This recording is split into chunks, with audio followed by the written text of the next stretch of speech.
Hi, boys and girls. We've been working on multiplication for the last couple weeks, and before we go on Thanksgiving break, I wanted to check in on how you're doing so far. So here's a quiz. It's okay if you don't know all of the things on this quiz, because that tells me what we still need to practice. This is just a check-in, or as I wrote on here, a checkpoint. So let me walk you through it.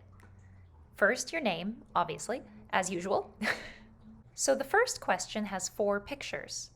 Choose the picture that matches the equation 6 times 5.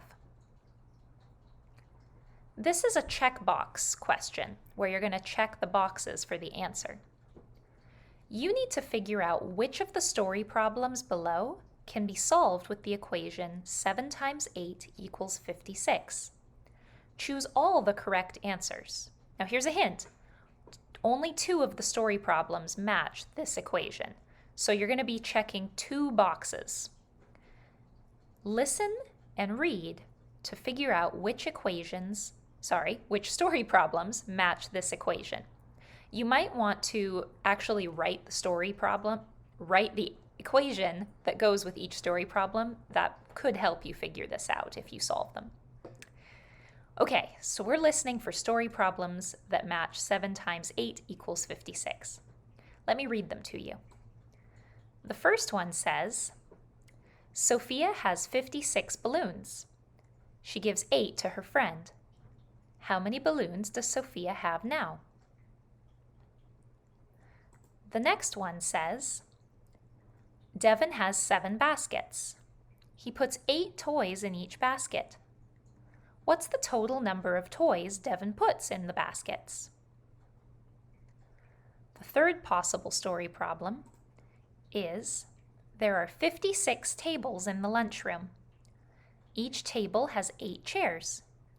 How many chairs are there in all? This story problem, says Lisa walks 8 blocks to her friend's house. Then she walks 7 more blocks to school. How many blocks does Lisa walk in all? The last story problem says, Juan put his baseball cards into packs of 8 cards each. He has 7 packs of cards. How many baseball cards does Juan have? Remember, 2 of these story problems match the equation 7 times 8 equals 56. Okay, in the next question, you're going to be writing an equation with an answer. Zane likes to ride his bike. This table shows the number of days and the number of miles he rides in a week. How many miles does Zane ride his bike in a week? Write the multiplication equation you can use to answer the question. So down here, you're going to write something times something equals whatever the answer is. You're going to use this picture of the airplanes to solve the next couple problems, so you might need to scroll back up and look at it as you go.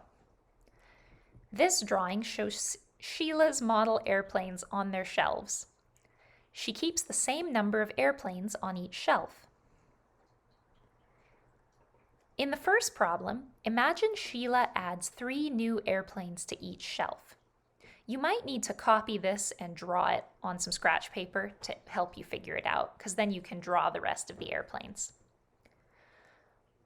What equation would help you find the number of new airplanes Sheila built and put on the shelves? So it said she put 3 more on each shelf in the empty space. And you need an equation to figure out how many new airplanes that is. Choose the equation that would help you do it. The very last question is, which equation would help you find the total number of airplanes after the new airplanes are added to the shelves? So, imagine those new airplanes in the empty space. And now you need to find a multiplication equation that tells how many are there in all, old ones and new ones. Here are some choices. choose the one that would tell you the total number of airplanes, including the new airplanes. Click Submit when you're done. And that's all for now. See you in the next video.